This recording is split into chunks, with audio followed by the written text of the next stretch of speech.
বর্তমান মডেল স্কুলের এবং অন্যান্য স্কুলের স্টুডেন্টরা তোমরা কেমন আছো?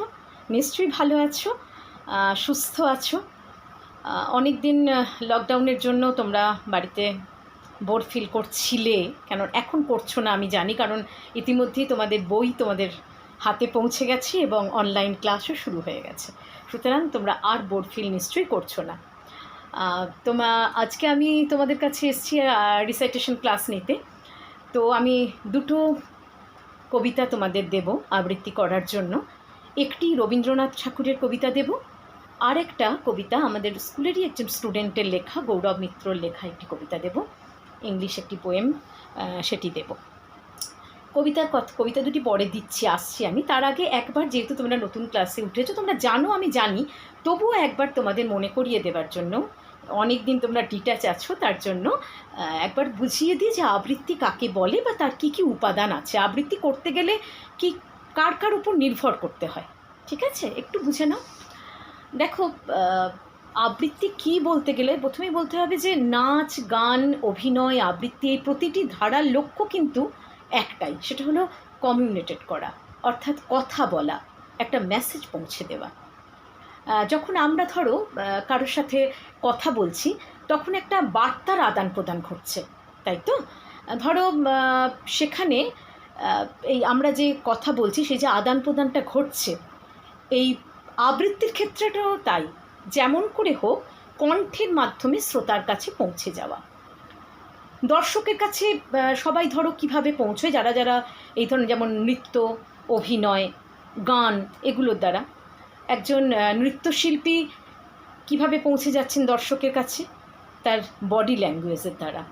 একটা গান আমরা শুনতে পাচ্ছি, সেটিকে সেই মুহূর্তে তিনি মঞ্চে বা যেখানেই হোক উপস্থাপন করছেন তার বডি ল্যাঙ্গুয়েজের দ্বারা, মুদ্রার দ্বারা, ঠিক আছে? তেমনি একজন গায়ক গায়িকা দর্শকের কাছে পৌঁছে যাচ্ছে কিভাবে? তার গায়কির দ্বারা, তার সুরের দ্বারা, তাই তো? আর অভিনেতা যিনি, তিনি পৌঁছে যাচ্ছেন তার অঙ্গভঙ্গির দ্বারা এবং কথার দ্বারা। কিন্তু একজন আবৃত্তিকার, সে শুধুমাত্র কণ্ঠটি নিয়ে পৌঁছচ্ছেন। আবৃত্তির কিন্তু আর কোনো স্বরলিপি হয় না, ঠিক আছে? শুধুমাত্র তার কণ্ঠটি দিয়ে, কণ্ঠটির মাধ্যমে সে পৌঁছে যাচ্ছে একজন শ্রোতার কাছে, ঠিক আছে? তাহলে এই শ্রোতার কাছে পৌঁছতে গেলে কণ্ঠটা খুব জরুরি, কণ্ঠটিকে তৈরি করে নিতে হবে। আর তোমরা নিশ্চয়ই সেটা যদি বলি যে কণ্ঠটা তৈরি করতে হবে, সঙ্গে সঙ্গে আমি যদি এখন স্কুলে ক্লাস নিতাম, আর তো স্কুলে তোমরা যদি থাকতে, সেই সময় যদি ক্লাস নিতাম, তাহলে কিন্তু তোমরা এক্ষুনি বলে উঠতে, ম্যাম কীভাবে কণ্ঠটা তৈরি করব? কণ্ঠ তৈরি করতে গেলে বাবা একদম ভীষণভাবে তোমাদের মনোগ্রাহী হতে হবে। সেটা হলো কিসের দ্বারা জানো তো? অনুশীলনের দ্বারা, প্র্যাকটিস। সবাই যে একরকম ভালো ভীষণ ঈশ্বর প্রদত্ত একটা কণ্ঠ নিয়ে জন্ম নেবে তা তো নয়, কিন্তু প্র্যাকটিসের দ্বারা প্রত্যেকে ভালো কণ্ঠের অধিকারী হতে পারো, তোমরা সুকণ্ঠের অধিকারী হতেই পারো। তাই জন্যে বলবো অনুশীলন একমাত্র উপায়। আর আরেকটা হলো যে কবিতাকে ভালোবাসতে হবে, যে কোনো জিনিসকে বলো না, একটা কাজ যদি করতে হয়, পড়াশোনাকে ভালোবেসে সেই পড়াটা করলে সেই পড়াটা খুব তাড়াতাড়ি মনের মধ্যে গেঁথে যায়। মনে করো এই লকডাউনে তুমি বাড়িতে একটা কাজ করছো, কি কাজ করবে না? আমি আমার নতুন বই এসে গেছে বাড়িতে, আমি পড়ার টেবিলটা গুছিয়ে ফেলি। সেই পড়ার টেবিলটা যদি তোমাকে গোছাতে হয়, সেটাতেও ভালোবেসে গোছাতে হবে। সুন্দর করে তোমার বইগুলোকে আগে সমস্ত যা পুরনো বই আছে সেগুলো সরিয়ে ফেলে, নতুন বই দিয়ে সুন্দরভাবে টেবিলটাকে গুছিয়ে ফেলে তোমার নিজেরই মনে একটা আনন্দ লাগবে। সুতরাং সেটা তুমি ভালোবেসে করলে সেটা একটা আলাদা রকম সুন্দরভাবে সেটা গোছানো হবে। তাই আবৃত্তির ক্ষেত্রেও সেটাকে ভালোবাসতে হবে। কবিতা একটু পড়তে হবে, হ্যাঁ, বিভিন্ন কবিতা প্রতিদিন, বেশি নয়, 20 মিনিট 15 মিনিট করে সময় নিজের অনুশীলনে দাও।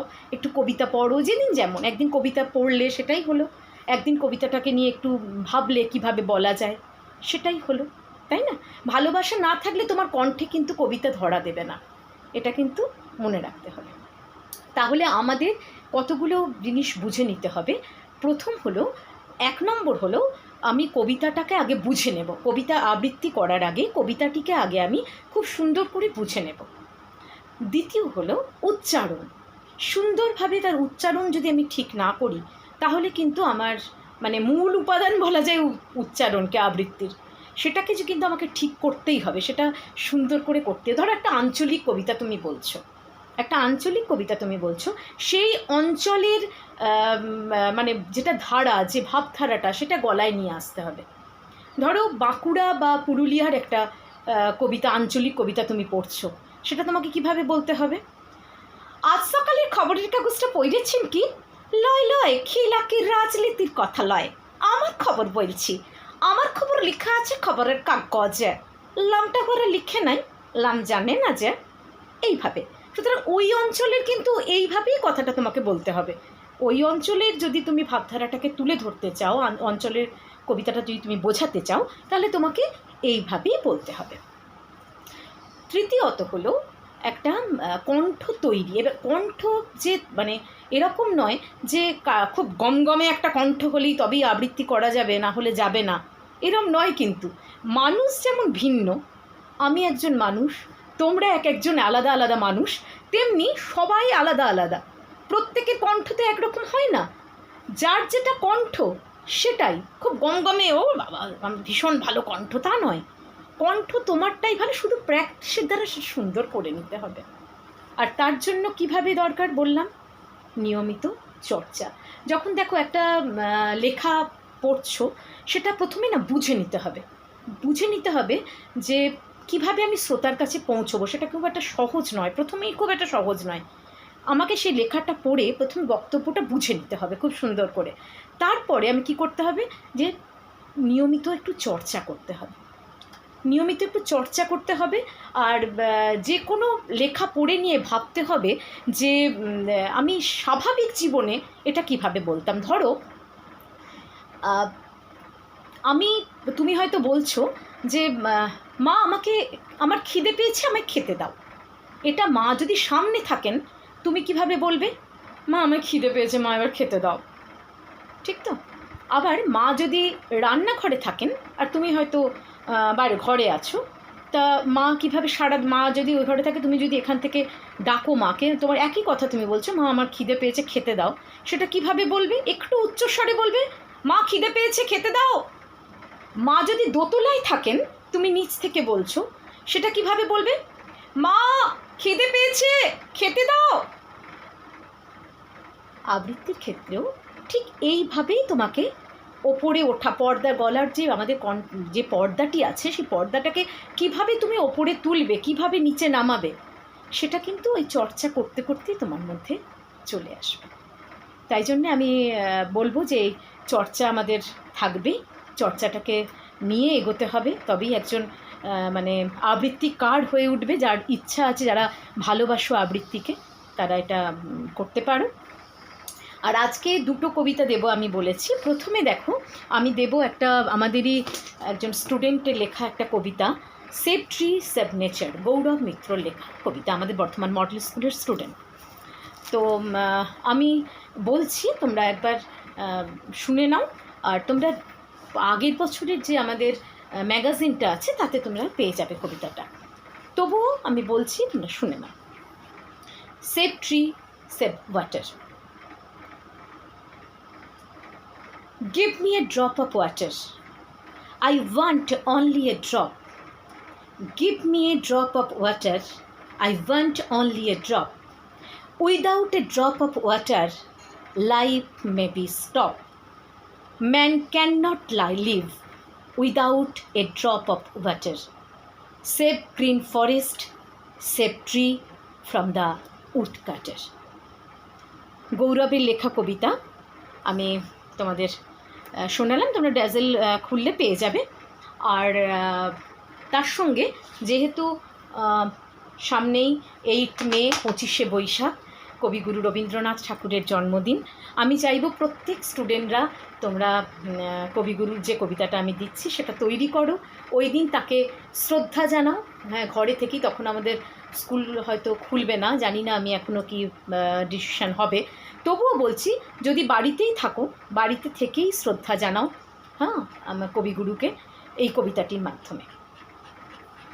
কবিতার নাম প্রশ্ন। মাগো আমায় ছুটি দিতে বল, সকাল থেকে পড়েছি যে মেলা, এখন আমি তোমার ঘরে বসে করব শুধু পড়া পড়া খেলা। তুমি বলছো দুপুর এখন সবে, না হয় যেন সত্যি হলো তাই। একদিনও কি দুপুরবেলা হলে বিকেল হলো মনে করতে নাই? আমি তো বেশ ভাবতে পারি বনে। সূর্যি ডুবে গেছে মাঠের শেষে, বাগদি বুড়ি চুপড়ি ভরে নিয়ে শাক তুলছে পুকুর ধারে এসে। আধার হলো মাদার গাছের তলা, কালি হয়ে এলো দিঘির জল। হাটের থেকে সবাই এলো ফিরে, মাঠের থেকে এলো চাষির দল। মনে কর না উঠল সাঝির তারা, মনে কর না সন্ধে হলো যেন। রাতের বেলা দুপুর যদি হয়, দুপুরবেলা রাত হবে না কেন? কবিতাটার মানে নিশ্চয়ই তোমরা বুঝতে পারছো যে তোমাদেরই মতো একজন তার মায়ের কাছে আবদার করছে যে মা, আমি তো সারাক্ষণ পড়াশোনা করেছি সকাল থেকে, তো এবার আমাকে ছুটি দিতে বলো, আর আমার ভালো লাগছে না, এবার আমি কিন্তু একটু খেলবো, পড়া খেলা খেলবো। অর্থাৎ তার মনের কোণে হয়তো একটা এরকম একটা ভাব আছে যে আমি টিচার সাজবো, আমি কাউকে পড়াবো, আমার পুতুলগুলোকে নিয়ে পড়তে বসাবো, এরম একটা ভাব। এবং সে সেখানে বলছে যে আচ্ছা বা মা, তুমি এখন বলবে যে কী রে, এখন তো শুধুমাত্র দুপুরবেলা, এখন কি বিকেল হোক? কিন্তু আমি তো চোখ বুঝলেই মনে করতে পারি যে বিকেল হয়ে গেছে। বিকেলবেলার যা যা ঘটনা সেগুলো তার মনে পড়ছে। দিঘির জল কালি হয়ে আসছে, হাটের থেকে সবাই ফিরে আসছে, চাষির দল ফিরছে মাঠের থেকে। হ্যাঁ, সেই একটা ছবি যেন সে চোখের সামনে তুলে ধরেছে। আর শেষকালে মাকে একটা প্রশ্ন করেছে, আচ্ছা মা, তুমি তো বেশ কথায় কথায় বলো, মায়েরা দেখবে অনেক বলে, কী রে রাত দুপুর হয়ে গেল, ঘুমোলি না? সেই কথাটাকে রেখে সে বলছে, তুমি তো রাত্রিবেলা দুপুর কথাটা বলো, রাত দুপুর হয়ে যায় তোমার কাছে, তাহলে দুপুরবেলায় বা রাত হবে না কেন?